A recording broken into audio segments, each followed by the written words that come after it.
यदि कोई पितृ, घर के पूर्वज,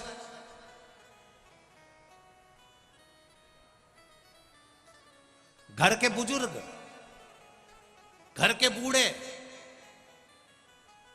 भविष्य पुराण कर रही है। अगर घर का बुजुर्ग, घर के बूढ़े, घर के पितृ जो चले गए, सपने में दिख रहा है, और कहां दिख रहा है?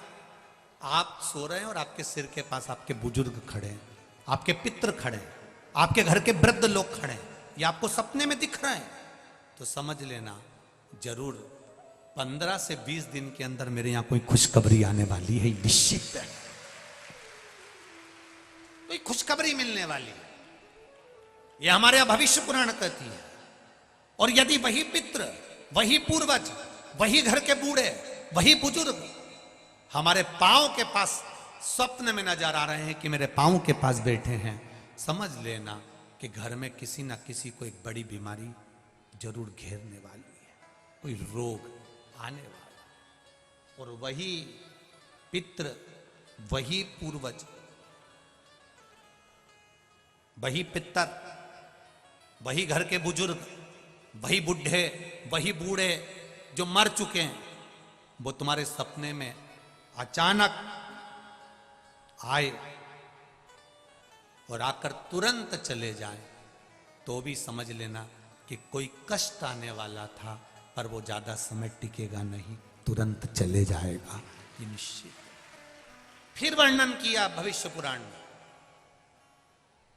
मान लो घर के बुजुर्ग, घर के पितर, मरे हुए व्यक्ति जो मर चुके हैं, वो सपने में आपको नजर आ रहे हैं, और लगता है कि हमारे घर की दीवार पर बैठे हैं, या पेड़ पर बैठे हैं, या वृक्ष पर बैठे हैं, स्वप्न में आप उनको ऊपर बैठा हुआ देख रहे हो, तो समझ लेना कि कहीं ना कहीं हमारे बच्चों की तरक्की का योग बन गया है, और बच्चों का या तो विवाह होगा या उसकी नौकरी लगेगी, या तो तरक्की हो रही है, या विवाह होगा या नौकरी लगेगी, निश्चित है। ये भविष्य पुराण का, हमारी पुराणों में बहुत कुछ लिखा है कि आप अगर केवल पुराणों का स्मरण कर लें, केवल पुराणों को अगर पढ़ लें, तो जीवन की सार्थक। हमसे कई लोग कई प्रश्न करते हैं, आप जो बताते हो वो क्या शिव पुराण में है? हम कहते हैं एक बार दिल से गीता प्रेस गोरखपुर की शिव पुराण लीजिए और आराम से बैठकर पढ़िए, एक एक शब्द पढ़ना कि काली मिर्च क्यों चढ़ती है, बेलपत्र क्यों चढ़ती है, दुर्वा का प्रयोग कब होता है, सफेद दुर्वा का प्रयोग कब होता है, भगवान को भस्म किस समय चढ़ाई जाती है, भस्म भी कितने प्रकार की होती है, भस्म का स्वरूप कितना होता है, त्रिपुंड लगाते समय ये 2 उंगली का प्रयोग करने के बाद आखिरी उंगली नीचे क्यों खींची जाती है? तुम तो मंदिर में गए, चंदन लिया, 3 उंगली खींच कर आ गए।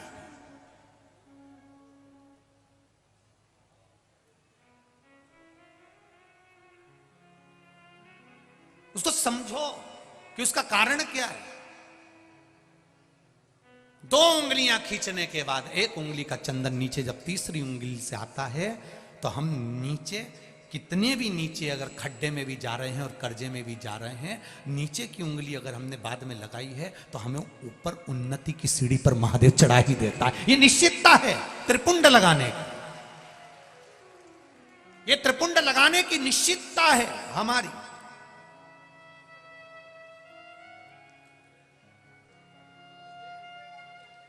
हम दुनिया से पूछ रहे हैं, साहब कर्जे में हो गए, साहब कर्जे में हो गए, बहुत कर्जा है, बहुत कष्ट है, कर्जा कैसे चुकेगा, कर्जा कैसे चुकेगा, हमने ये पूजन कराई, हमने वो कराया, हमने वो कराया, हम महाराज के पास गए, हम वहां पहुंच गए, हमने वहां पहुंच गए, कोई कहता है तुम्हारा घर बंधा है, कोई कहता है तुम्हारी दुकान बंदी है, कोई कहता है कोई भूत लग गए, कोई कहता है ये लग गए। कुछ नहीं लगा, ये कर्म की गति है, कर्म की गति। ये मेरे भाई लोग बैठे हैं, इनको मालूम होगा, एक ऐसी सील आती है, सील, ऐसी मोहर, उसमें उल्टा लिखा होता है, पर कॉपी पे ठोको तो सीधा दिखता है। उसी तरह महादेव के मंदिर में जब जाओ, कुछ चीजें बड़ी विचित्र होती है। शंकर जी के मंदिर में पलट कर देखना, शिव जी के मंदिर में अपना मस्तक रखना। मस्तक इसलिए रखा जाता है कि कहीं कुछ उल्टा लिखा हो और कर्जा मर्जा लिखा हो तो नीचे झुकाऊंगा तो सीधा हो जाएगा, सील लगेगी तो सीधी होगी।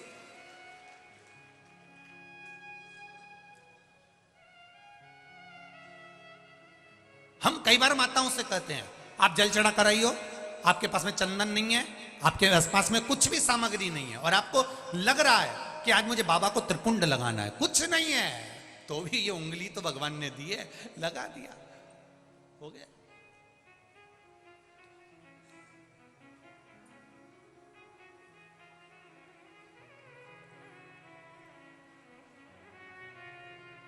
कभी कभी अपने को हासिल का मानना पड़ता है। हम जब अपन लोग मैथ की पढ़ाई करते हैं, गणित की पढ़ाई करते हैं, और यहाँ पर 9 रहते हैं और नीचे माइनस करने के लिए 10 रहते हैं, तो फिर अपन को एक मानना पड़ता है कि एक इसमें मान लो, तो 9 के आगे एक मान लिया तो कितने हो गए, जम के बोलो 19, और 19 में से 10 गए तो 9 बचे। अपन ने एक माना।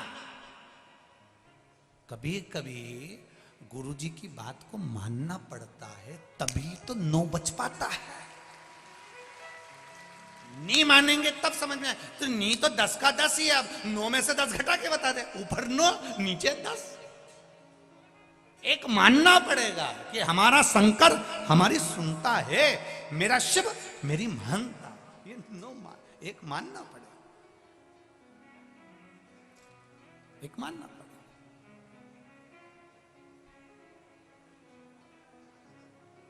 तब हमें कुछ प्राप्त हो। फिर वही बात आ गई, मानो तो मैं गंगा मां हूं, ना मानो तो बहता पानी। जिसने गंगा मां को पहचान लिया वो दूर दूर से कानपुर में गंगा नहाने आता है, और जिसने नहीं माना वो कानपुर में रहने के बाद भी गंगा नहाने ही नहीं जाता है। जिसने माना वो माना, जो नहीं माना नहीं माना। लोग मकर संक्रांति पर, शिवरात्रि पर, सावन महीने में दूर दूर से आके गंगा नहा रहे, और अपन किसी ने पूछा क्यों जी तुम गंगा नहाए? बहुत भीड़ रहती है, बहुत भीड़ है। अब इतनी भीड़ में गंगा नहाने जाओ, हम तो बाद में नहा लेंगे, और उससे पहले निपट गई तो मान लो तुमने कहा बहुत भीड़ है, अपन बाद में नहा लेंगे, तो अब नहाने का इंतजार करो, उससे पहले प्राण छूट गया तो फिर कहा जाएगी। अंत समय प्रभु आना पड़ेगा, वचन दिया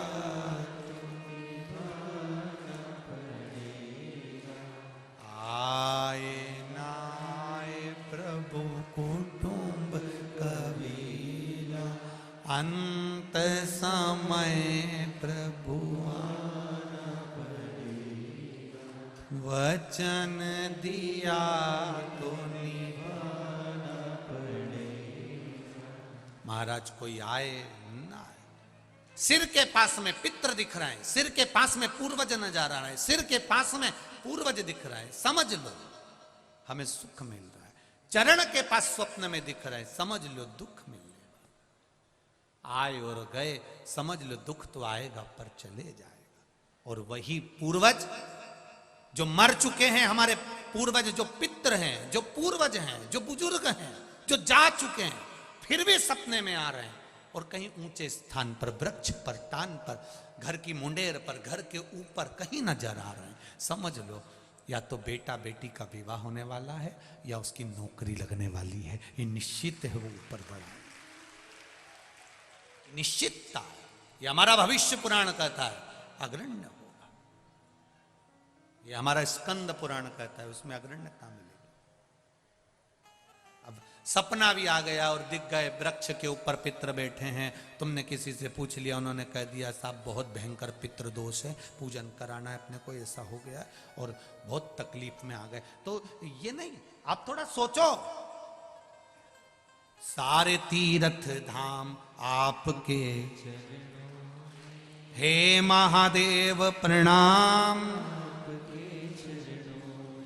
सारे देवता, सारे तीर्थ, सब कुछ मेरे महादेव के पास, सब कुछ।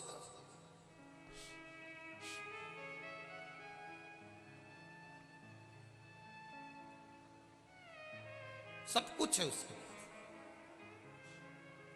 संभाल लेता है। बस आप दिल से जाना। राहु, केतु, चंद्र, मंगल, शनि, शुक्र, बुध, ये सारे जितने भी ग्रह हैं ना, इनकी एक एक की कथा लिखी है इस शिव महापुराण में। चंद्र को भगवान ने काया के रोग से मुक्त करा, सिर पे आके बैठ गया। चंद्र सिर पर आकर बैठा।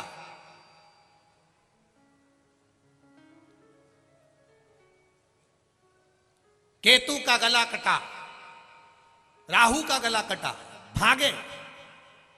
कहां जाए? शिव जी के पास। भगवान ने पूछा क्या चाहते हो? आपके चरणों में रहना। शिव जी ने कहा जटा के अंदर बैठ जाओ। चंद्र बाहर, राहु केतु अंदर। चंद्र के पसीने छूटने लगे। ये तो हमें खा जाएगा।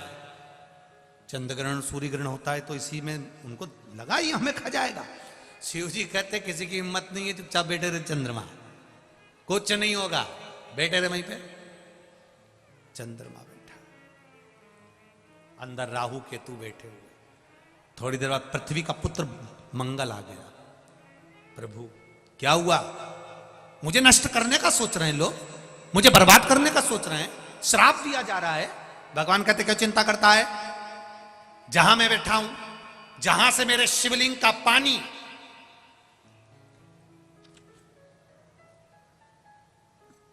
मान लो ये शिवलिंग, जहां से जल गिर रहा है, जहां से शिवलिंग का पानी नीचे गिरे, और नीचे गिरे जहां से पानी बस मुड़ेगा, मंगल तो उस जगह पर बैठा मिलेगा। बैठे रहे, काय को चिंता करता? कुछ नहीं होगा। मंगल वहां जाकर बैठ गया। राहु आया, केतु आया, मंगल आया, बुध आया, शुक्र आया, शनि आया। शनि का पांव टूट गया, चरण में लग गई। शिव जी के पास आ गया, भोलेनाथ मेरी माता ने मुझे श्राप दे दिया, मेरा चरण बेकार हो गया। शंकर भगवान क्यों कहते हैं जा मेरे नंदन वन में पहुंच जा। नंदन वन, काशी पहुंच जा। नंदन वन में गया, क्या करूं मैं? उसने एक शिवलिंग का निर्माण करा, पूजन में लग गया। सोमनाथ जी का शिवलिंग चंद्रदेव ने बनाया था, तो काशी विश्वनाथ का शिवलिंग का निर्माण शनि महाराज ने किया था। शनि ने कर दिया, पूजन करी। बाबा मेरा पांव तो टूट गया, सही कैसे होगा? शंकर भगवान कहते चिंता मत कर शनि महाराज, चिंता मत करो, तुम्हारा पांव ठीक होगा। थोड़ी पांव में लचक रहेगी पर पांव ठीक हो जाएगा। मैं बैठा, तुमने शिवलिंग का निर्माण करा, पूजन करी। गुरु पूजन करे, बृहस्पति आनंद में पूजन कर रहे हैं, शनि कर रहे हैं, राहु कर रहे हैं, केतु कर रहे हैं। सारे देवी देवता वहाँ शंकर के पास में निवास कर रहे हैं, सेवा कर रहे हैं, और हम उससे वंचित रह जाएं और सोचें कि सारे ग्रह मेरे सुधर जाएंगे। तुम्हारा एक लोटा जल तुम जब भगवान शंकर को चढ़ाते हो तो सारे ग्रहों पर जल चढ़ जाता है, 33 कोटि देवी देवताओं पर जल चढ़ जाता है, सारे देवताओं पर एक साथ जल चढ़ जाता है, सब एक साथ तृप्त हो जाते हैं, सबको तृप्ति मिल जाती है।